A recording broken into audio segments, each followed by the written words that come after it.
industria petrolera llegó a Colombia luego de un poco más de medio siglo de experiencia en actividades productivas en Estados Unidos y otras regiones del mundo, lapso en el cual la familia Rockefeller construyó un monopolio petrolero alrededor de la Standard Oil Company. Sin embargo, desde un comienzo fue claro que la exploración y explotación del petróleo en el país implicaba unos retos adicionales, uno de ellos la salud.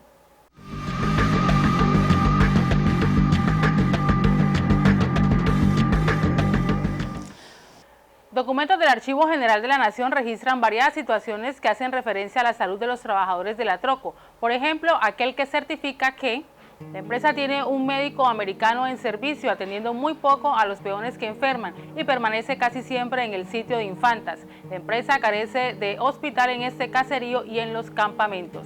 Archivo General de la Nación, Fondo del Ministerio de Minas y Energía, sección primera, tomo 211, folio 239.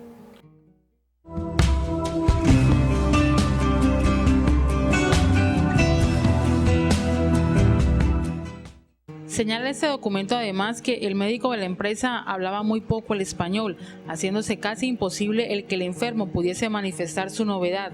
De manera sensible se notaba la carencia de un hospital en Infantas o Barranca Bermeja, pues los enfermos sufrían sus novedades en tambos descuidados. Otro documento del Archivo General de la Nación determina que no había estadística de las defunciones ocurridas entre los trabajadores del Atroco, que algunos peones que habían trabajado en esta vagaban por las calles sin recursos de ninguna clase y algunos habían muerto. Sobre el particular, el gerente de ese entonces aseguró que la situación se debía a que algunos trabajadores habían llegado ya enfermos y otros habían contraído la enfermedad en el trabajo, pero que en ambos casos no se habían sometido a los tratamientos del médico, en vista de lo cual la compañía les puso el dilema de aceptar las prescripciones facultativas o retirarse, optando los peones por lo último.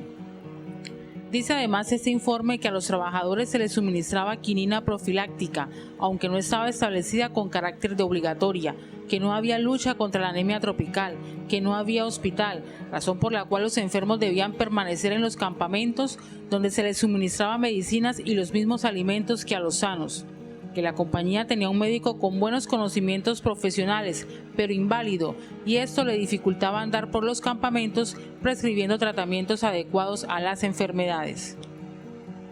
A ver, los registros que hay de los años 20 implican una gran cantidad de enfermos, pero básicamente en los campamentos de la trópica, y eso estaban situados era en el centro. Hay unas quejas, de hecho la primera huelga petrolera se debe y se motiva es por las malas condiciones, uno de los motivos es las malas condiciones en términos de los tratamientos de salud.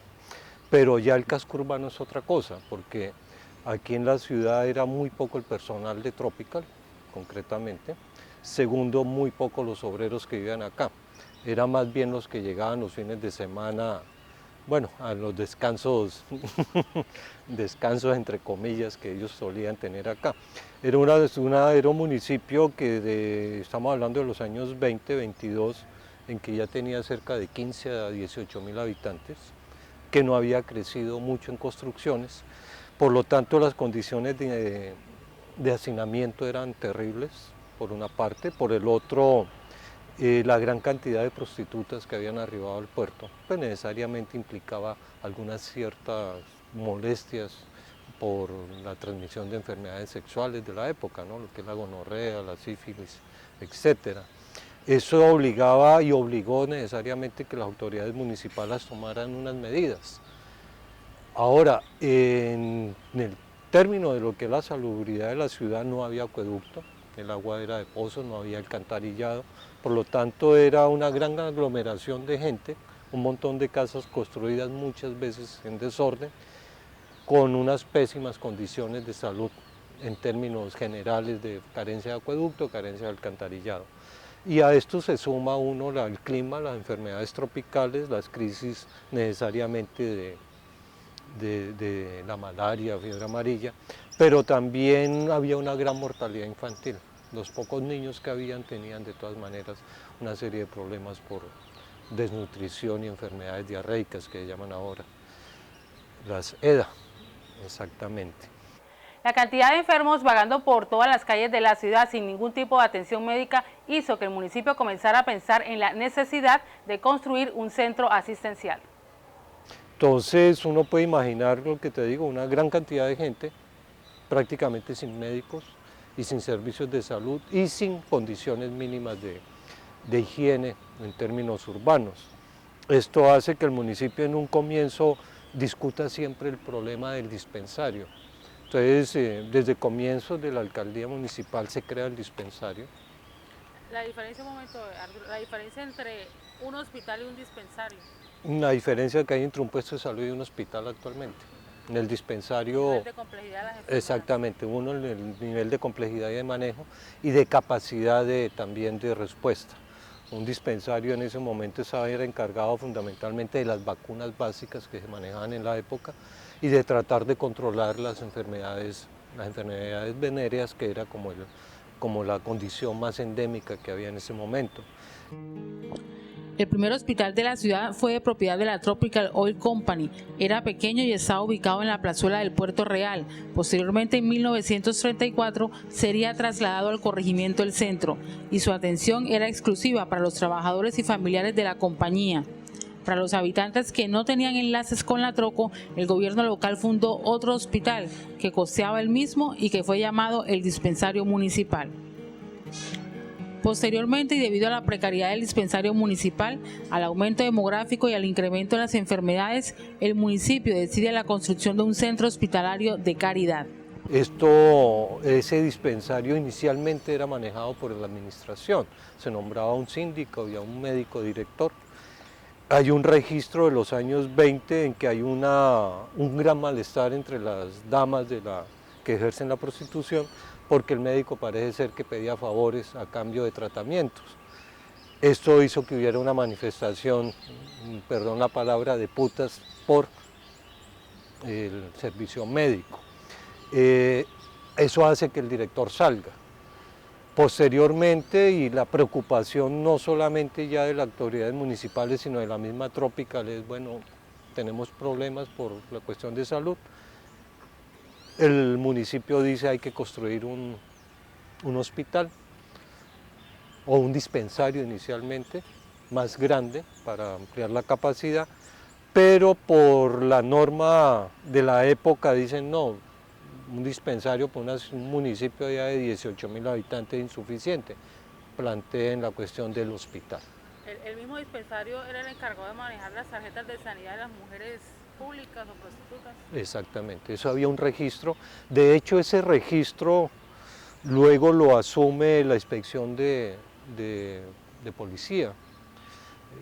Hay un libro muy simpático de los años 60 que está en mi poder, en que todavía está el registro de todas las mujeres que ejercen la profesión en la ciudad. En esa época, vuelvo y repito, lo manejaba ya era directamente el director o el dispensario en sí, porque ellos llevaban el registro de todas estas niñas y tenían un carnet de control, ¿sí? Ellas habitualmente, creo que cada 15 días tenían que ir al control.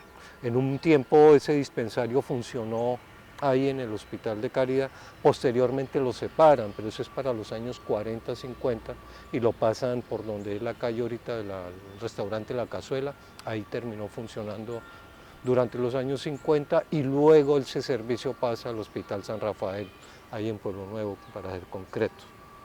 Era precisamente una ayuda para la comunidad de este sector, porque relativamente cuando venían heridos o venían gente que tenían algún problema por cualquier enfermedad, los que mordían los perros con mal de rabia, ahí los atendían, ahí nos colocaban las inyecciones.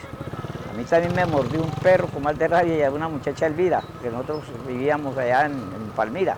Y ahí precisamente fue donde nos colocaron, porque eran 4, 6 inyecciones que le colocaban a uno haciéndole la prueba, porque el problema de la prueba era la mordedura donde se le había hecho el animal a la persona. Eso es la atención que le daban aquí a todos los que estaban aquí en el muelle. Aquí estaban la Unión Portuaria de Braceros, que fue ahí también una parte donde están una distribuidora de cerveza. Estamos en el sitio donde funcionó el primer dispensario de Barrancabermeja, aquí donde fue el muelle. Es aquí en esta casa de 2 pisos, que después fue el Bar Medellín, un bar supremamente bueno porque era también para dispersar, para tomar la gente y también porque tenían piezas para alquilar, para los pasajeros que venían, entonces aquí también les daban algo. Después de eso, después de que fue el dispensario, porque se lo acabaron, fue cuando ya trasladaron todo al hospital. Ese dispensario duró hasta el año 35 como hasta el 42, al 43, algo así, porque de ahí para adelante desapareció. Lo trasladaron pues al hospital directamente, el Hospital San Rafael. Eran atendidos por los médicos, el doctor que le decían Caballo Grande, que fue el doctor Díaz, o sea, el papá de Jaime Díaz Camargo, el Gómez Osorio, el otro médico, y también estuvieron allá cuando la época esa, estos médicos que se fueron de aquí de Barranca, que están emparentados con el doctor Luis Díaz, el doctor que le comenté ahora, Gómez Osorio, y el doctor Escobar, que era el único que tenía radiólogo, el único médico radiólogo que había aquí. Están los sitios ahí donde está la llanera, por ahí, por esas partes era donde estaban ellos, pero ellos atendían el hospital. El doctor Luis Díaz era el que manejaba ahí la droguería Colombia. Pues sí, entonces acá fue donde funcionó el primer dispensario de Barrancabermeja. Fue aquí, en esta parte. Y después fue el Bar Medellín. ¿Y hace qué año funcionó como Bar Medellín? Eso funcionó como hasta los años por ahí del año de 1954 o algo así.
Aquí en este predio comprado por el municipio del señor Heliodoro Reyes en 1924, se levantó el primer edificio público de la ciudad bajo la administración del alcalde Alberto Aguirre Plata. Su construcción, que empezó en 1925, estaba destinada al establecimiento del Hospital de Caridad. Entre los bienes del centro hospitalario estaban sus fondos, que en ese entonces ascendían a la suma de 4.694 pesos con 42 centavos, sus rentas y este terreno. Luego, el 8 de septiembre de ese mismo año, el Consejo autorizó al alcalde para que en el menor tiempo posible y de acuerdo con la Junta de Beneficencia, construyera por el sistema de administración directa el edificio para Hospital de Caridad. El plano y el presupuesto correspondiente fueron sometidos previamente a la aprobación del Consejo Municipal. Aunque en 1924 se reglamentó el servicio del Hospital de Caridad, el establecimiento no pudo crearse entonces en debida forma por falta de recursos y de local. Los trabajos para su construcción iniciaron contratando el municipio los servicios de un director de obra, un carpintero y 8 obreros. Los vales por pagos a los trabajadores se hacían semanalmente a favor del director de la obra y eran visados por el personero municipal, quien ayudaba a vigilar el trabajo en ella. Para el pago de los materiales que se necesitaron se hicieron vales a favor del vendedor, que llevaban el recibido del director de la obra y el visto bueno del personero. Si el municipio no tenía ni dispensario, ni muchísimo menos hospital, ¿cómo atendía a sus enfermos, aquellos que no trabajaban con la trópica? Caridad, simplemente caridad, y en eso hay que abonarle el papel de las hermanas de la caridad precisamente. Los servicios religiosos de la época se encargaban un poco de eso. Por eso cuando se empieza a construir el hospital, una de las solicitudes que se hace es que lo manejen monjas. De hecho, hay un ofrecimiento por parte del Consejo Municipal a la comunidad de hermanas, que es la que todavía lo está manejando, pero es básicamente por ese sentido cristiano de la caridad que tenían, bueno, que tienen las comunidades católicas en ese sentido, ¿no? Ahora, el hospital tiene una curiosidad, aunque era administrado o estaba a cargo de las hermanas, la administración era del municipio. O sea, las hermanas se encargaban era del manejo, como te digo yo, del tratado y el cuidado de los pacientes, pero la administración, el manejo económico no lo tenían ellas, lo tenía era un síndico nombrado por el municipio. Los documentos, específicamente los acuerdos del Consejo Municipal, establecen que desde 1924 es que se comienza a construir el hospital. Exacto. Pero cuando el municipio de Barranca Bermeja es erigido como tal, desde ese momento la Gobernación de Santander comienza a aportar para la construcción de ese hospital. A ver, el municipio es erigido en el 22, el acuerdo es del 24, el que habla de un dispensario más que de hospital. Luego es reformado en el año 28.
El Hospital de Caridad abrió sus puertas el 7 de agosto de 1929, organizando sus servicios el síndico tesorero Nepomuceno Serrano y fue su primer médico Víctor Ruiz Mora.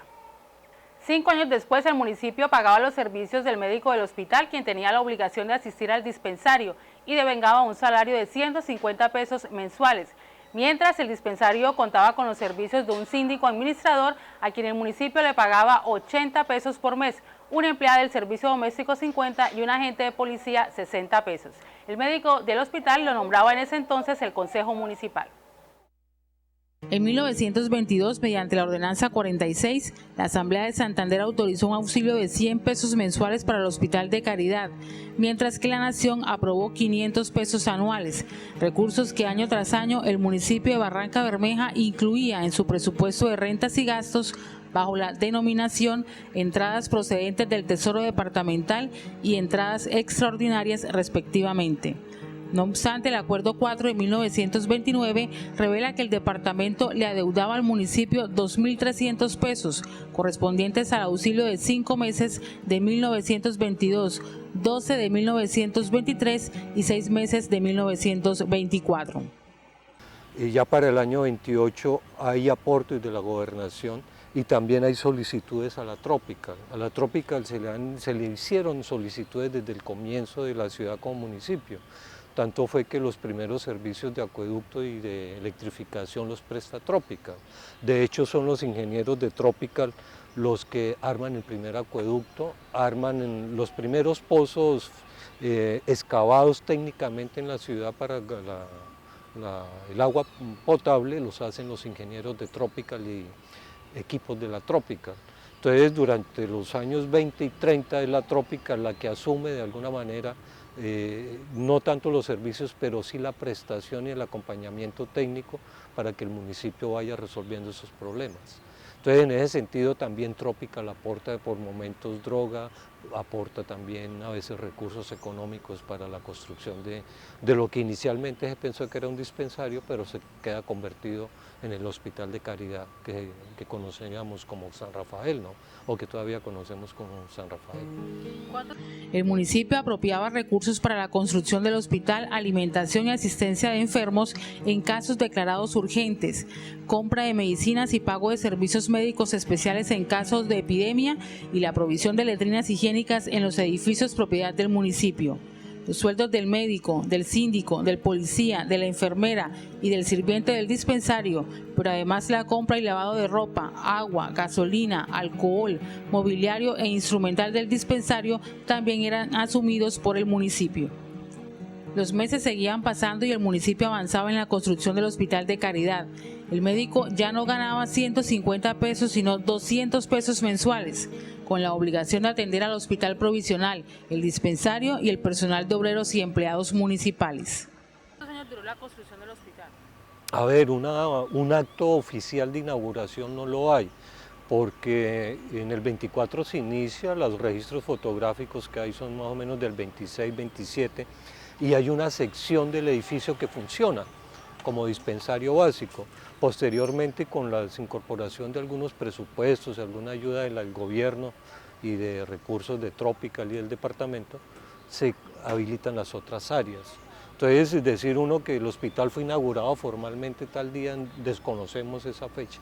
Desafortunadamente los archivos públicos del municipio están, o si no deteriorados, completamente perdidos, pero de todas maneras los registros que tenemos y la información que tenemos es que el hospital va prestando servicios en la medida en que va siendo construido, o sea, en la medida en que se van habilitando todas las áreas de servicio, ¿no? Para el año 32 hay un informe del Consejo Municipal donde habla de cuántos son los recursos que se han invertido, se nombra la planta de personal, y también lógicamente se describen cuáles son los servicios que están prestando. Ya en esa época ya había odontología, hay una sala mínima de cirugía, etcétera, etcétera. Y ya en la ciudad, para el servicio de la ciudad particulares, hay cerca de 6 o 7 médicos que no trabajan con Tropical, pero que le prestan servicio a la ciudad. El 27 de marzo de 1929, a través del Acuerdo 13, el Consejo decidió suspender el servicio de dispensario a partir del 1 de abril. En consecuencia, suprimió los cargos de médico municipal, síndico, policía, enfermera y sirviente del dispensario. El impuesto o contribución que se venía cobrando a las mujeres públicas por concepto de servicio de dispensario se suprimió por ilegal. Para tomar esta decisión, la corporación consideró que el municipio gastaba sumas considerables en el sostenimiento del dispensario municipal sin ningún resultado práctico por carecer de medios para llevar a cabo la hospitalización que requerían las mujeres enfermas. Este acuerdo fue sancionado por Manuel Gutiérrez, alcalde en ese entonces, quien dejó constancia que el dispensario había contribuido en gran parte a la reglamentación de una profesión que, si ilícita, era tolerada, y a su correspondiente profilaxia, pues muchas de esas mujeres, por temor y vergüenza al examen reglamentario, habían preferido emigrar, y no pocas se habían abstenido de venir a este puerto por el temor de ser sometidas al examen.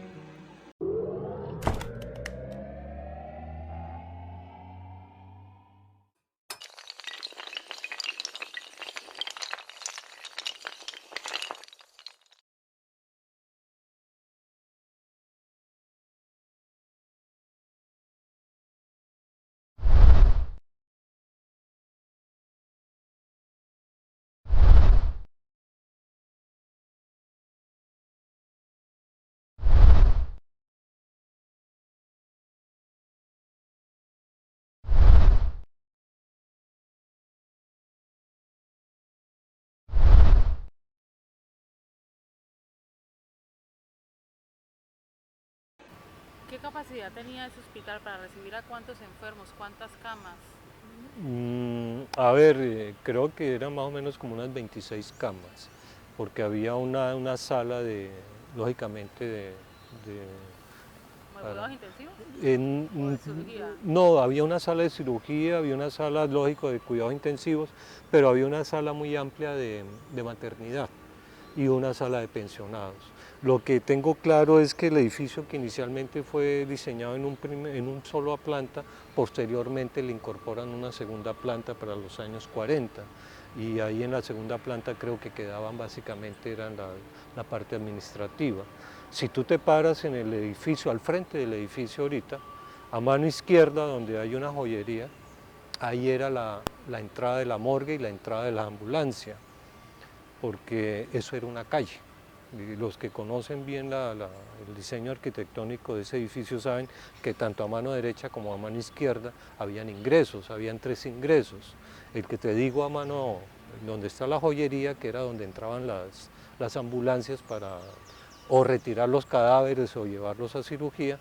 Después de ese sitio, que era donde funcionaba la rectoría de la Unipaz, quedaba la capilla. El rastro de la capilla todavía está, se ve por la construcción donde quedaba la capilla. Del otro lado, o sea, donde está ahora una sala de internet, al lado del hotel ese, bueno, el hotel que ya sabemos, estaba la entrada de urgencia, de servicios comunes y corrientes. La gente entraba por esa parte y estaba la entrada principal, que era la que conocemos formalmente en el centro. Entonces, lo que yo he logrado establecer es que las salas, de este lado estaban los servicios de medicina, odontología, todo esto, y las salas de pacientes estaban al lado opuesto, o sea, por el lado de donde estaba la capilla, cirugía y todo esto. Básicamente es como la distribución que manejo por la información que he recogido, ¿no? El mandatario afirmó además que las enfermedades venéreas habían disminuido en Barranca Bermeja en un porcentaje bastante considerable, según la estadística que se llevaba en dicho establecimiento. Dejó claro que estas observaciones ponían a salvo su despacho y que en anteriores oportunidades no había omitido esfuerzo alguno para que no se suspendiera el dispensario. Los documentos dan fe que el alcalde Gutiérrez impartió su aprobación al mencionado acuerdo en vista de que los concejales se habían empeñado en suprimirle, política con la cual estuvo en desacuerdo. A partir de entonces, de los fondos comunes, el municipio destinaba 300 pesos mensuales para el sostenimiento del hospital, suma que el síndico respectivo cobraba. Se creó el puesto de síndico del Hospital de Caridad, empleado que era nombrado por el consejo y que devengaba un sueldo de 80 pesos mensuales. Su periodo de duración era de 1 año. Nepomuceno Serrano se convirtió en el primer síndico. También se creó el puesto de médico del Hospital de Caridad con la asignación mensual de 100 pesos. Tan solo 16 días después de tomar esas decisiones, la construcción del hospital se suspende provisionalmente, pues la obra se estaba adelantando sin ceñirse a los planos levantados y aprobados. En sus inicios, el Hospital de Caridad era un sitio de concreto armado de una sola planta al norte, oriente y occidente y de 2 plantas al fondo sur, con salas para enfermos de ambos sexos, sala de operaciones, maternidad, oficinas de administración, botica, apartamentos para pensionados, cocina y lavandería. A la construcción se le hicieron posteriormente mejoras de importancia.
Para 1931 el municipio calculó el monto de las rentas del Hospital de Caridad de Barrancabermeja en la suma de 16.162 pesos con 68 centavos, considerando los auxilios municipal, departamental y nacional.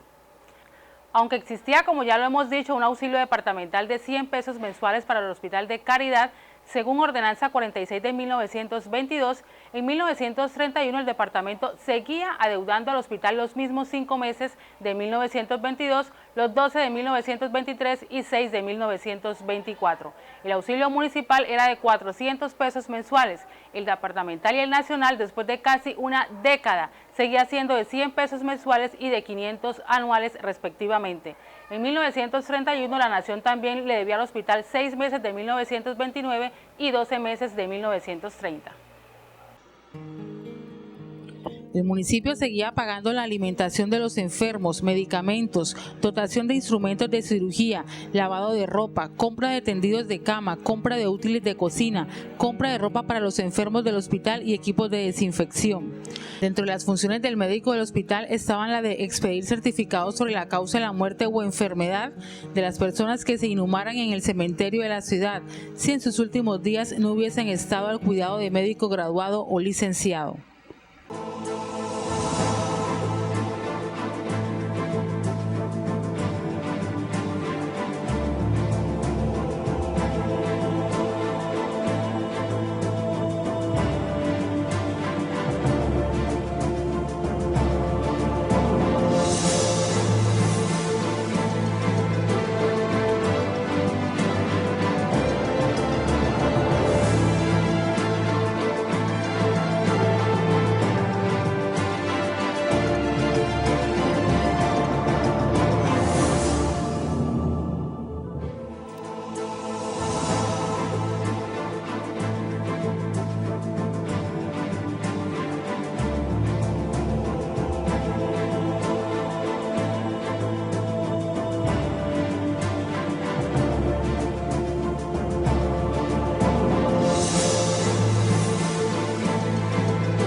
Para 1937 el hospital se encontraba dotado de los principales elementos para su subsistencia, pero necesitaba urgentemente una reorganización en sus servicios de administración. Las autoridades reconocían que la dirección del centro de salud en manos de civiles no llegaría jamás a la eficiencia que se perseguía, porque en Barrancabermeja escaseaba el personal preparado que pudiera determinar las bases de su organización, y conseguirlo fuera del departamento resultaba costosísimo para su sostenimiento. Como tú lo señalabas inicialmente, el Hospital de Caridad empieza a funcionar siendo administrado por un síndico. Todos esos funcionarios eran nombrados por el municipio de Barrancabermeja. ¿En qué momento entran las hermanas vicentinas ellas a administrar entran, el hospital? Ellas como administradoras, vuelvo y repito, nunca tuvieron la capacidad de poner y quitar, ¿sí?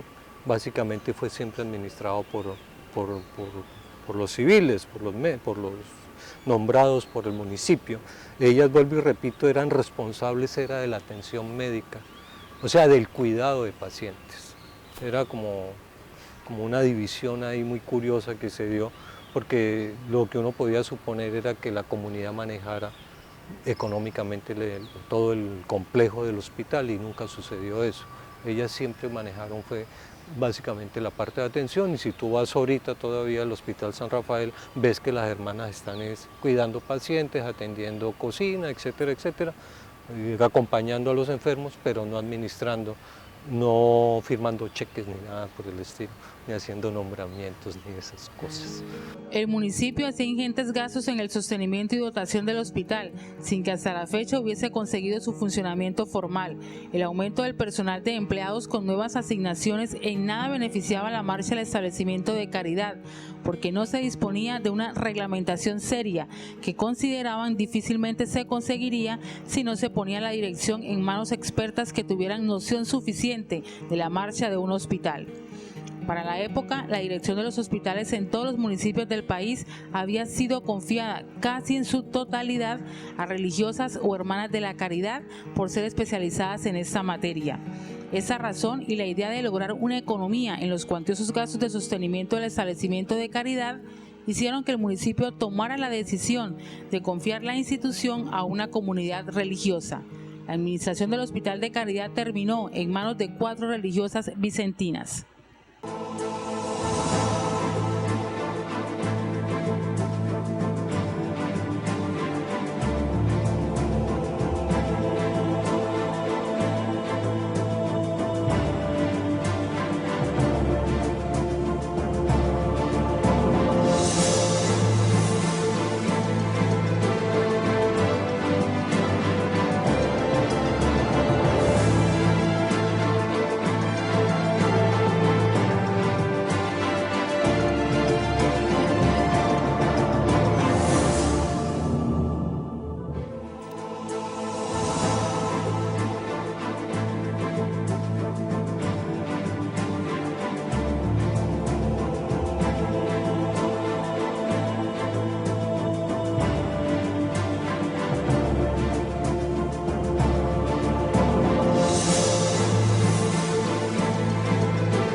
El hospital estaba capacitado para alojar a 100 enfermos divididos así: 50 camas para hombres, de las cuales 23 se destinaban para la clínica general, 6 para tuberculosos, 2 para leprosos, 3 para pensionados y 16 para dermatología, y 50 camas para mujeres, distribuidas 14 para clínica general, 25 para ginecología, 8 para maternidad y 3 para pensionadas.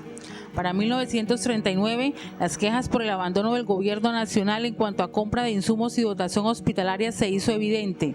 Además, el hospital ya quedaba pequeño para una población de 15.000 personas.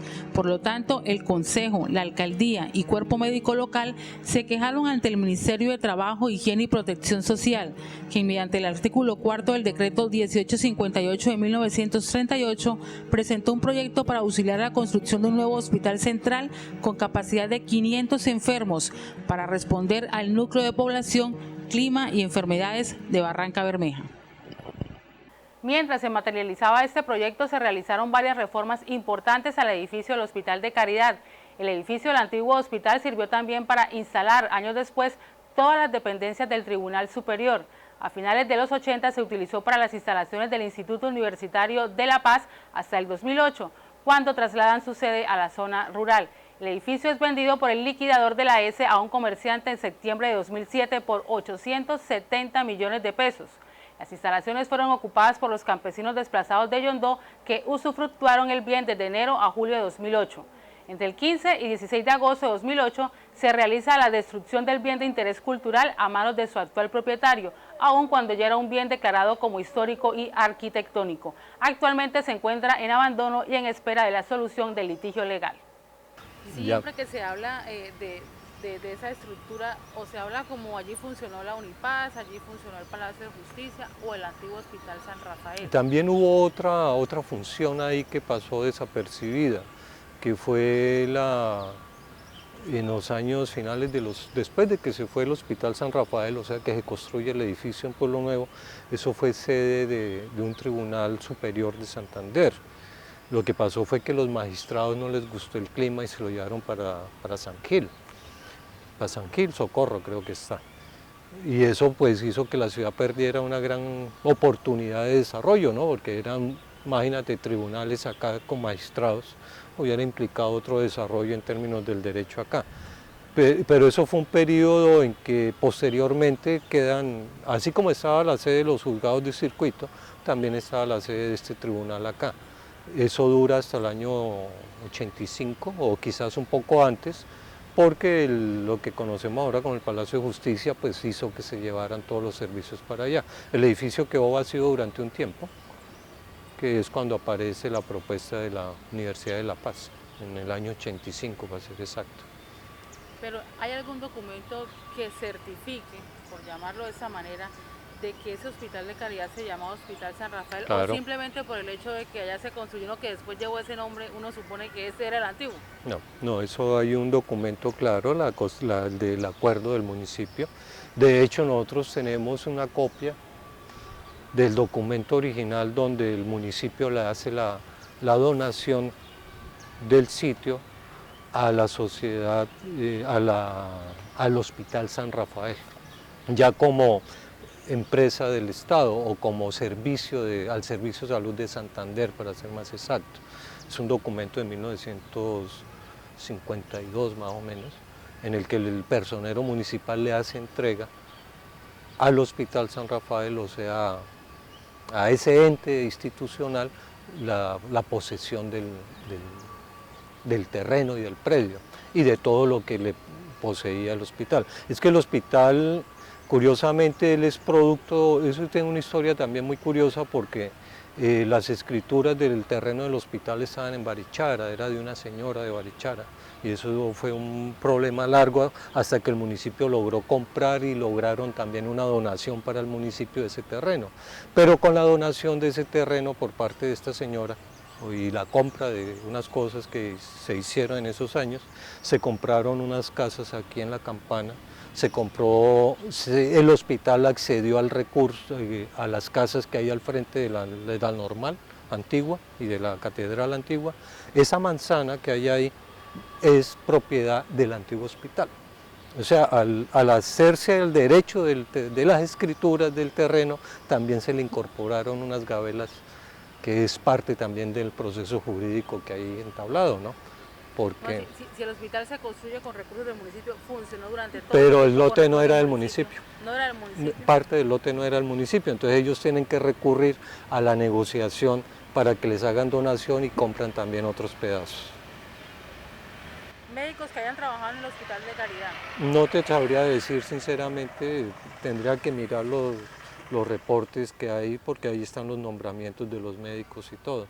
En este momento sí me coges manos abajo, pero con mucho gusto luego te puedo dar los nombres, listas de personal y todo, hasta de los costos, porque el síndico tenía que hacer un informe anual sobre el manejo del hospital y en eso los documentos que tengo yo del Consejo Municipal, hay reportes del año 32, 34, hasta el 44 tengo reportes del síndico del hospital. Hay un informe muy importante del Consejo Municipal en 1944, donde narra la estadística de los niños muertos. Es más, hay informes donde habla de la preocupación de las autoridades municipales por la muerte de niños, porque de hecho no eran muchos los que nacían acá. Y sí era muy alta la tasa de mortalidad infantil, pero eso era entendible por las condiciones de desnutrición, por las pésimas condiciones de agua y alcantarillado. Y en eso sí hay estadísticas por parte del hospital. Es complicado, porque una de las cosas más trágicas, por decirlo de alguna manera, es que esta ciudad ha tenido un absoluto descuido del archivo municipal. Durante un momento con un amigo de la Nacional le estaba haciendo una investigación sobre la salud de los trabajadores de la Tropical. Tuvimos acceso a los archivos de Tropical en el centro, muy amablemente nos dejaron ver las hojas de clínicas muy interesantes, está la historia de toda la salud de la ciudad desde los años 20. Pero cuando empezamos a buscar lo municipal, nos encontramos con un archivo arrumado y empantanado en la mitad de un charco en obras públicas. Con él nos dimos a la labor de tratar de medio protegerlo, levantándolo del piso, etcétera, etcétera. Luego Obras Públicas le puso soldadura a la puerta, entonces el archivo está en custodia, pero porque tiene una soldadura, la puerta es imposible entrar, pero está absolutamente abandonado. Eso es lo que queda, porque tengo entendido que hubo 1 o 2 alcaldes que vendieron parte del archivo por peso, por papel, y otros simplemente los quemó. No, lo que no encontró lo quemó. Así de sencillo. Entonces prácticamente solamente lo que aún conserva el consejo. Lo que se pueda conseguir de consejo, lo que pueda que se haya salvado allá, que esté todavía allá, que eso hay que de todas maneras revisar e investigarlo, y lo que uno pueda reconstruir oralmente con algunas personas. Cuando nosotros hicimos la velada hace 2 años por la destrucción del edificio, pasaban muchos barranqueños que me decían, mira, a mí me atendieron aquí, yo nací aquí, yo tal cosa. Hasta alguien me comentó de una señora que había sido enfermera ahí. Entonces esa historia está acá y sería muy interesante que a partir de este programa gente que haya o que tenga algunos datos sobre el hospital se acercara, ¿no? Porque realmente la historia del hospital, aparte de lo que hemos logrado salvar en documentos o hemos encontrado por milagro en documentos, es muy mínima de lo que es el periodo del año 28 al año 50. De los 50 para acá pues sí hay abogados y hasta el mismo Horacio puede hablar de su historia ya como abogado litigante en el antiguo Palacio de Justicia, ¿no? Pero eso es una historia más reciente. Planos del hospital, ¿quién lo construyó? Eso fue un diseño de aquí, creo que hubo un arquitecto que colaboró en eso, no sé si fue alguien de la Tropical que facilitó eso, pero el diseño es de acá. Lógicamente no se copian, sino es la arquitectura de la época, que es muy republicana, ya tardía. Cuando hablo republicana es que desde el año 1880 a 1940 más o menos hay un estilo de arquitectura en el país como la de aquí, la del Hotel Pipatón. Pero este edificio maneja esos parámetros y curiosamente en Santa Marta hay un edificio que es idéntico, parece que lo hubieran calcado. La única diferencia es que el de Santa Marta tiene 2 pisos, porque eso era capital de departamento, etcétera, etcétera, y era el hospital que atendía las necesidades del Magdalena. Eso ahorita está convertido en el Museo Etnográfico de la Universidad no sé cómo se llama, pero sé que es el Museo Etnográfico de la Universidad del Magdalena. O sea, el departamento lo destinó como museo y el que vaya encuentra toda la historia de Santa Marta en muchos aspectos, ¿no? Bueno, esa es una idea que también ha surgido en la corporación, de convertir ese lugar en un museo etnográfico. Es que realmente el único destino que podría tener es ese, ¿no? Y eso es no solamente una propuesta de la corporación, sino que en ese sentido ya se ha ido trabajando. Hay extraoficialmente una posibilidad de convenio con la Universidad Nacional para eso, pero ahí está de por medio la voluntad de más que de la administración, es la voluntad de la ciudad, ¿no? Porque los administradores harán lo que la ciudad les pida y les exija, ¿no? Fundamentalmente. Y lo que nosotros, o lo que yo planteo y he planteado siempre, es que la ciudad necesita mostrarse.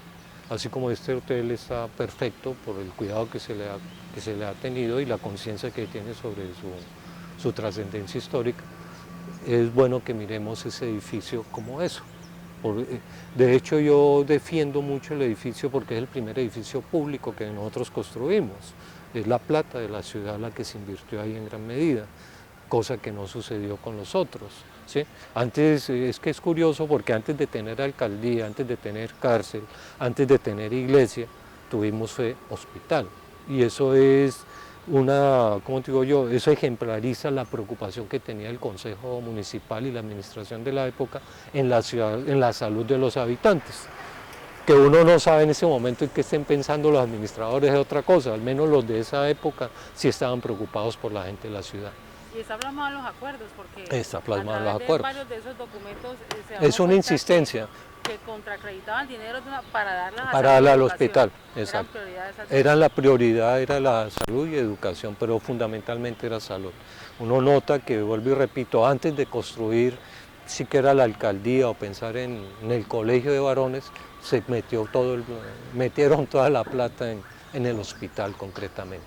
¿Sí? ¿Por qué? Porque era una necesidad supremamente sentida por toda la gente y fundamental para todos. ¿Algo más usted quiere agregar sobre la historia del hospital para este programa, Arturo? Pues la historia se están escribiendo ahorita, ¿no? Yo pienso que las sentencias que han salido pues son ejemplarizantes. Lo único que uno todavía le extraña es la actitud de la administración actual de querer sacarle el cuerpo a una responsabilidad, ¿no? Si bien es cierto el bien es de interés departamental, es primero de interés municipal y segundo, la autoridad competente por ley es el municipio. Entonces en eso uno ve que hay cierta perversidad o, por no tratarlo tan mal, o cierta ignorancia en términos del manejo de la ley. Ahora, esto lógicamente es un pleito que va, y así como salió esta sentencia del juez administrativo, yo estoy esperando una notificación del juzgado de la Fiscalía porque yo tengo una denuncia penal por el daño del edificio. Entonces necesariamente pues estamos a la expectativa. Entonces en términos de eso lo que uno aspira es que la ley siga su camino. Así nos demoremos unos años, de todas maneras la ciudad puede tener la esperanza de que ese edificio retorne a la ciudad y que ojalá los administradores del futuro tengan claridad en lo que se debe hacer con ese edificio, ¿no? El 31 de marzo se cumplen 2 años. 2 años de una sanción que no ha querido el municipio aplicar. Mejor dicho, la profiere, pero no la ejecuta. ¿Y cuál es la sanción? Se sancionó con, creo que 50 salarios mínimos a los que destruyeron el edificio, pero la sanción es urbanística, no es por un daño a un bien cultural. La sanción es por intervenir un edificio sin ningún tipo de licencia. Eso les ameritó 50 salarios mínimos que hasta la presente no han pagado, ni el municipio ha tenido la voluntad de cobrar. Faltan las otras sanciones, que es por las cuales se apeló al curso del juez administrativo y a esta acción de cumplimiento. ¿Por qué? Porque es que la norma dice claramente que cuando usted destruye un bien de interés cultural, tiene que reconstruirlo independientemente de las otras sanciones a que hubiera lugar. ¿Cuáles son las otras sanciones? Por cada metro destruido viene una tarifa. Entonces en este momento la alcaldía no ha querido hacer cumplir la ley. Por eso es que la juez administrativa le dice al alcalde, alcalde, las leyes existen, hágalas cumplir. Y el otro, en lugar de cumplirlas, está buscando la forma de exonerar a las personas que destruyeron el edificio. Entonces uno empieza como a hacerse preguntas al respecto, ¿no? Ya. Muchas gracias.